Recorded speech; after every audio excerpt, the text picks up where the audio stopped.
Aí que nem. É meu pai.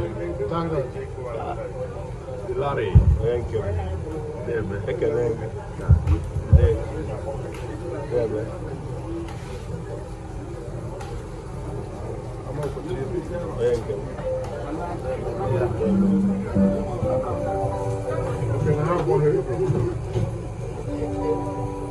Anyị n'ezi lagụ ka ego ịmara ọnụsa isi ebe ndị ero ebe na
àtẹ̀jì lẹ́nu sọ́sọ́ ẹni bí ẹ̀mú tẹ́lẹ̀ náà lè ká aṣọ ẹ̀tọ́ ọ̀ máa ń ná àbọ̀ sọ́sọ́ bí wọ́n ní wíwá. Ní ìka ẹ̀ṣùkú wà lẹ́wọ̀ fún wa àná ọ̀sẹ̀ lè mẹ́ta lẹ́nu. So kíndà òfò mi ìgbẹ́ bí wọ́n wọ́ ọ̀sọ́ ndị nọ na Karịpịa na ọkpara ẹ̀sìn a unu ga-agba egwu ebe a Chiwoke from this na sọrọ ya wụrụ chaka apụta kịta agba egwu òfò obi let's go ọ hala aka ewele na-eche nje Karịpịa maka isi ga-ete egwu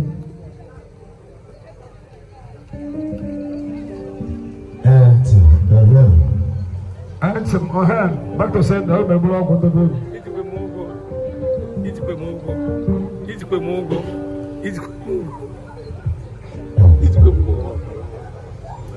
Are we set? Internet gives you a kit of trouble.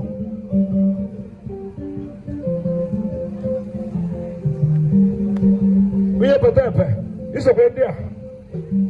They are going now.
I'm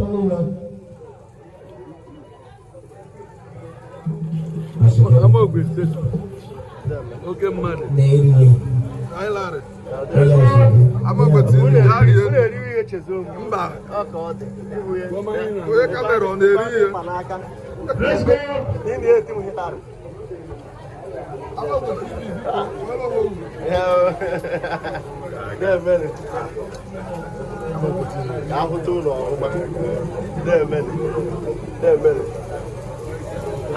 Honorable former chairman of Food Development area, he's here live and direct on the Madibobo. I make a day. I can make a I can name on the line. I'm making a move with TV. I'm born a man, illuminated Nigeria. We're online and we're going to make all the top one in there. So I make a name with the mind. The young one go all church for me. All the number I get it to make it. If we're making, I want to know the other one. Financial family, hackers here. I didn't know it all. Choose to enjoy. One way with people do what they fly and take a do be like Jesus. Amen. Thank you. I make an LC and make a I make an egg. Thank you very much. Because can you hear one day so lie? Yes. I want this to lie, but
igwe ha mikrofon ka ha pefọm ka a ga-emere abalị a PG.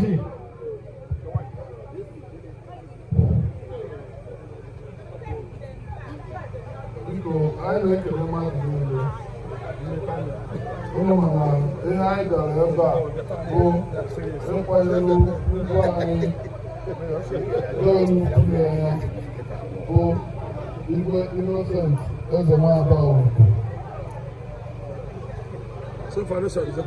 Biko face the camera. Face the camera. Anyị na-ekele mmadụ niile. Face the camera. Anyị na-ekele mmadụ niile. N'atụfughị oge ọbụla ana m enye microphone to Cletus Enenwaba bụ the second vice from the arrangement emere bụ onye ga-egosizi Igwe Regent and Igwe Onyeike-Eze bụ ihe ndị ụmụnọrọ agụ.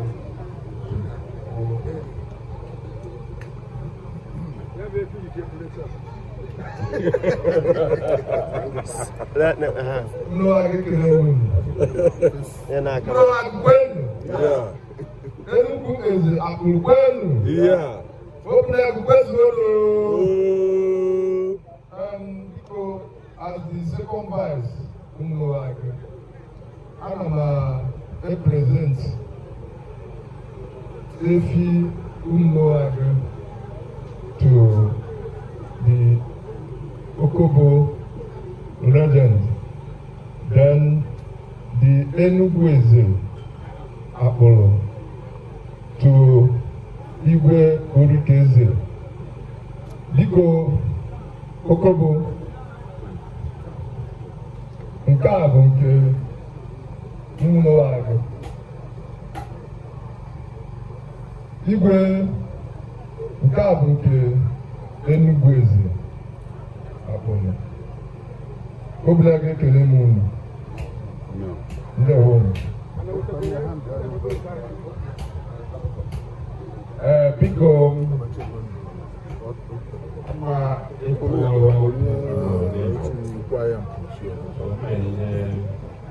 Igwe Onyeike-Eze. Osizikwa anyị ele Enugu-Eze n'ụzọ ara nkụzi okwu was oke kele ya Royal Highness. Biko kene mụ na ndị be anyị na anyị agbara n'ihe na mgbe obi na-ege ndị Enugu-Eze na-akpọrọ wetara ihe eji onye kwuru anyị si na anyị ji akwado nsọpọtụ abịakwa na ihe mmemme anyị na-eme kịta agaghị eme n'ogugo ọwa echi, mana anyị si ka anyị ha bịa ụlọ ụba ihe anyị ji bịa. Anyị abịakwa na page anyị nwere ike anyị ejide ụtọ anyị eprezentị ife anyị kwuru to ndị ụmụnụwa akụ maka ọhụrụ atụrụ Igwe Regent Emeka Agụ bụdị Okobo ọhụrụ ọwụ nwe ike ha dozie anya tụrụ ndị bonu ga-alụ Okobo.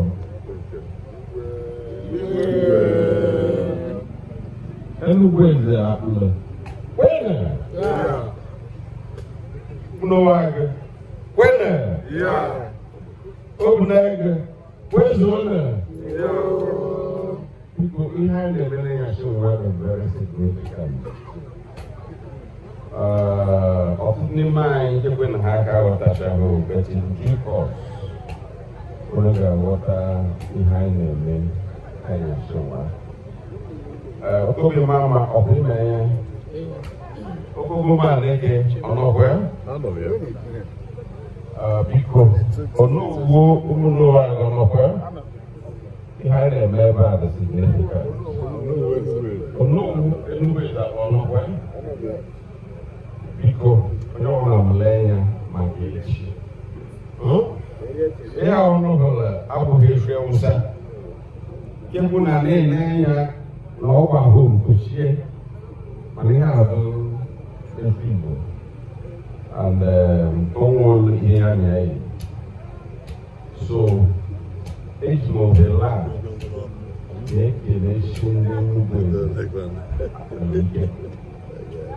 maka na ụfọdụ bịakwa hazi n'obodo gị nkewe ọkwụna bụrụ na Enugu eze na akpọ ọkwụna aghala ihe a na-eme nwa o gosiri nkewe obodo gị will be better and stronger na anyị kwete ekwe na ọ ga-adị and anyị niile nọ nwa n'ihe ọdụ nke anyị betere ọkwa na so now a lot of things like they go the time they will autonomous wow the boundary now I got now so I need a nation in the new ya jao kwando mulo bage ike maka na ozu nwa bụ ozu nkuna akwamozu nwa bụ nkuna mana onwere ọkwa na onwere bọọdụ onwere ndị ekwenye ndị ekwenye elie nwa ewote ike marụ na abụ na timu ọbụ mee ọ ka ga-enwe ọtụtụ kịrịkịrị ihe so mana ọnụ field bụ ndị nke ahụ ịkafta and I'm na Bunishuo Yakwala Yuguma. I make them Aqua noon when the time comes. So Nabiko Ishwa Nduno I showed after. Or less when you get the one you got either one after the which is man no he came there. Many ways that we have to signify English Yemen. But the video is going to show the record. So people Amashi, you have the line in them, most especially in the English. If you watch the magic for the magic inside results. Amen. Na unity and peace be I and open behind the emotional Jesus. So Biko, Ekenemo, Wakadon Prince, I assume one. Then you leave one band Munuai, and then push the woman Munuai. By any advisation, by Ekenemo. Yeah.